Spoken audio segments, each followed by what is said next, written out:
The security camera in sublevel B2 showed a man standing in the hallway, staring directly into the lens.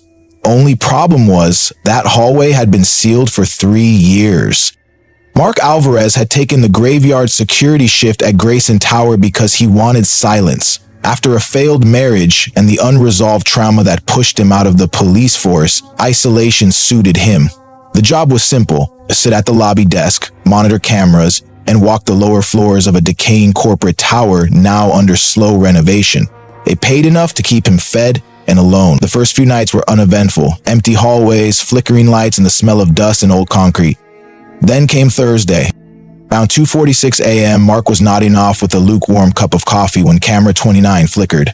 It was focused on sublevel B2, a hallway that hadn't seen a human footprint since a water main burst and flooded it years ago. Yet there, standing in front of the lens, was a man.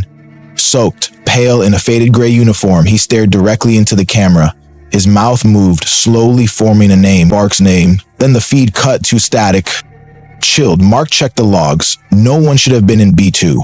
His radio crackled with silence. His phone froze. No signal. The elevator refused to descend past B1. So, with flashlight in one hand and old instincts in the other, he took the emergency stairwell down. As he descended into the lower levels, the building seemed to shift. The fluorescent lights faded floor by floor. When he reached the bottom, the lights had stopped altogether and a wet metallic smell clung to the air. The flashlight barely worked. He told himself it was just an electrical failure.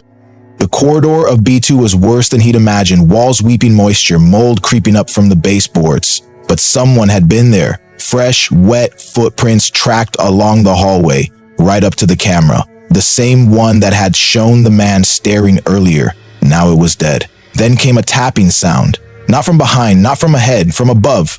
He looked up to see a pale hand, long-fingered, almost skeletal, pressed flat to the ceiling before retreating silently into the darkness. Mark unholstered his gun. A voice, faint and broken, echoed from nowhere and everywhere. "You never looked. You never helped him." The flashlight stuttered. Heart pounding, he edged forward, finding a half-rotted door hanging open. Inside was a room filled with rusted server racks in a child's drawing, yellowed and damp. 2 stick figures beneath red crayon rain. One wore a badge. The taller figure was labeled Daddy, the other, Eddie. His son, gone 10 years now. A custody fight, a bad night, raised voices, and then Eddie vanished. No one ever found him. Mark had always claimed he didn't know where the boy had gone, but seeing that drawing ripped a scab he thought had scarred over. He backed out of the room, only to find the hallway gone, walls twisted, lights bleeding red. Then came the footsteps. He turned, gun raised, and came face to face with the man from the camera. But it wasn't just a man. It was him. Or rather, a version of himself, withered, angry, soaked in guilt. "You left him," the double hissed. "You drank, you cursed, he cried, and you let him go." Mark shouted in denial, but deep down, he knew. He had let the boy run out into the night without following. He told the police he searched, but he hadn't. Not really. Then came a whisper. "Daddy?" Mark ran.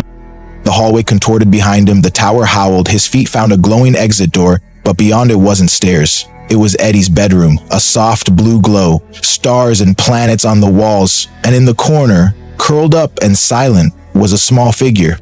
He dropped to his knees. "I didn't know where you went," he sobbed. "I didn't know."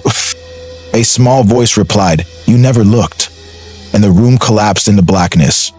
The next morning, the day shift guard arrived to find Mark's chair empty, his coffee untouched, no sign of a struggle, just the flickering monitors. Camera 29, once dark, was now back online. And on the screen, a man stood in the hallway of B2, soaked in water, eyes wide, staring into the lens. He mouthed a name, the guard's name. Afterward, the tower was shuttered. Reports emerged of workers seeing long-lost loved ones, hearing voices in the stairwell. Camera footage showed different names spoken depending on who watched. The footage couldn't be explained. Neither could the disappearances. They say, late at night, if you stare long enough at the security feed in the lobby, someone might begin to stare back. And if you watch too long, they'll start saying your name.